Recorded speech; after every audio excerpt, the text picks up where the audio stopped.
Season 2 of Severance is finally here after 2.5 years. Okay, after 4.5 years, we finally have season 2 of Severance. I am so excited. Episode 1 of season 2 entitled Hello, Ms. Cobel. Now, we start out with Mark, anxious and nervous after all that he and his staff discovered, including the fact that his Audi's wife is alive. He's back at the office as his innie running down the hallway. Really cool camera shots and all, by the way. He encounters an all-new staff of fellow innies. I mean, everybody's gone except for Milkchick's fine ass, okay? He and his blue turtleneck shows up with welcome back balloons for Mark. Milkchick informs Mark that 5 months has passed since all the shit hit the fan, and of course, this throws me and Mark off. 5 months? Milkchick introduces him to Miss Huang, who is like 12 years old, bitch, and I'm like, aren't there labor laws? She takes his balloons while the two of them chat in Milkchick's office. He tells Mark that Ms. Cobel isn't with the company anymore and that he now manages the severed floor. He tells Mark that Helly and Irving connected with people on the outside and that Dylan's Audi found out about everything and they've all become famous in the face of the Severance reform. Milkchick is disappointed in Cobel and is aware that she was at Devin's house. He believes that Cobel was pursuing a throuple with both Mark's innies and Audis, and I'm like, oh, she a freak. Mark wants to know where his team is, and Milkchick informs him that none of them agreed to return. He says that Mark's Audi, however, insisted on returning to work. Mark ain't for the shit, and he wants to hear this from his team themselves. But Milkchick says that it simply isn't possible with no explanation. We then see Mark interacting with his new team, including Gwendolyn, who is intrigued by what he saw on the outside. Miss Huang, the 12-year-old deputy manager, then shows up to take everyone to the kitchenette. She wants them to play a team-building game where they tell something about themselves, and Mark W., just like me, wanted to know why she was a child. Mark W. is just happy to still be working. It is now Mark S.'s turn to share something about himself, and he claims to be happy to have made 4 new friends. But 12-year-old Miss Huang corrected that ass and said, baby, I'm your supervisor, not your friend. All right? Now, she might be 12, but she means business, bitch. All right? Mark S. leaves to go home, allegedly, because we certainly didn't get to see his Audi. And it's now the next day at work. We see him writing some sort of note. I assume this letter is written for his Audi. Mark W. tells Mark S. that he worked with a bunch of idiots in the past who never met their quota, and that he can tell that Mark S. really liked his old staff and that he's sorry that they're no longer there. Mark S. is heading out and places the note that he wrote in someone's jacket. Girl, he comes back the next day and Milkshake found that note and is now reading it in front of everyone. It was in fact a note to his Audi. Mark S. wrote it talking shit about Milkshake but called him Milkshake, which is what Mark W. referred to him as, Milkshake. Mark S. then signed the note Mark W. and I'm like, are you trying to throw this man under the bus? Milkshake clocked that shit though, that it was Mark S. who wrote the note. The staff are all pissed with Mark S. Mark S. then gets in Milkshake's face and tells him he don't know these goddamn people and that he wants his old team back. Milkshake then revokes Mark S.'s position as department chief and hands it to Mark W. Mark S. starts giggling and tells everyone that he did something to the kitchenette, causing everyone to rush over to it. As they rush to the kitchenette, Mark S. makes a run for it. He runs to Milkshake's office to get a speaker. Miss Swan paged Milkshake to put him on. Mark S. is trying to reach someone from the board. He is truly fighting to get his old team back.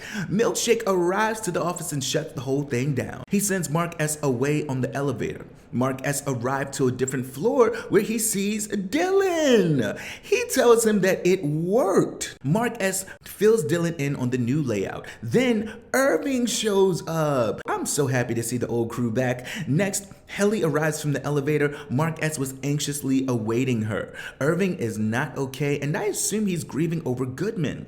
Mark S. doesn't want to tell everyone what happened on the outside out of fear that they're being monitored. Miss Huang shows up and tells them all that Milkshake awaits them in the break room. They show up to the break room to find a creepy Milkshake welcoming everyone back. He plays a video for them all that will be played for all future employees. The video lets them know that Lumon is is listening, bitch. Lumon, the building, is filling them in, and what truly makes him happy. He refers to what Mark S. and his team did as the Macro Dad Uprising, calling it righteous anger. The Lumon building clocked everything, including Mark S. and Helly's love connection. Lumon is now introducing new incentives like snacks, hall passes, and bobbing for pineapples. Girl, please, even a mirror room. What? Lumon referred to them all as heroes and thanks Kier for the Macro Dad Uprising. At the end of the video, Milkshake gives them all the option to stay or go. He wants them all to know that this isn't a jail and that there are no cameras on their floor. He wants a fresh start, but bitch, don't trust his ass. Milkshake leaves and Mark S. informs everyone on his Audi as well as Devin's husband knowing Cobel. He lets them know that he saw his Audi's photo of him with his wife, whom is allegedly dead, but the Audi's wife in the photo turned out to be Miss Casey. Helly says she didn't see much, but mentioned seeing a gardener, which intrigued Irving. Irving says that it's not their world up there, but doesn't elaborate. He seems very upset and walks out. Dylan follows him to check up on him. Mark S. and Helly walk off. She asks about the wedding photo of Miss Casey and his Audi. Mark S. wants to get Miss Casey the fuck out of there. Helly doesn't think they're the same as their Audis and that they don't owe them shit. Now that's my girl, okay? A true rebel. She says that she'll help him find out what happened to his Audi's wife and that she's gonna stay. We then see Irv telling Dylan that he went to go find Bert. He saw that Bert's Audi was married, which disappointed him, obviously. Irv wants out, but Dylan really wants him to stay. Irv calls him a good friend and gives him a hug and informs him that his Audi was at his apartment working on a painting of a black hallway. He said there were dozens of dark hallways painted by his Audi with elevators. He doesn't know what it means. Dylan tells him not to be discouraged about Bert's Audi because it was Bert's innie that he fell in love with, but Irv just wants to leave to end his pain. Dylan says that he'd be sad if Irv leaves, and this was just such a sweet moment to me. Miss Huang appears out of thin air, bitch, and tells Dylan that Milkshake wants to see him. Milkshake tells Dylan that his Audi's wife's name is Gretchen and that she wanted Dylan to know. Milkshake then shows Dylan a blueprint of the new Audi visitation suite. Milkshake lets Dylan know that since he's the only one with the spouse, that he's the only one who would benefit from this suite and not to tell the others so that they don't turn on him. Manipulative Milkshake, bitch. Don't fall for it, Dylan. He think he's slick. Dylan goes back to be with the others and Irv returns and says that he's okay. So sweet. I love me some Irv. They all get to work, and as we see Mark S. working, we see a glimpse of Miss Case on his computer screen. Now guys, I am so happy that season 2 is finally here. I enjoyed this episode and it didn't give too much away, but as always, there's so many little hidden innuendos. There's like a hidden energy that just is super unsettling. You know what I mean? So I'm excited to see what unfolds for season 2 of Severance. Let's talk in the comments.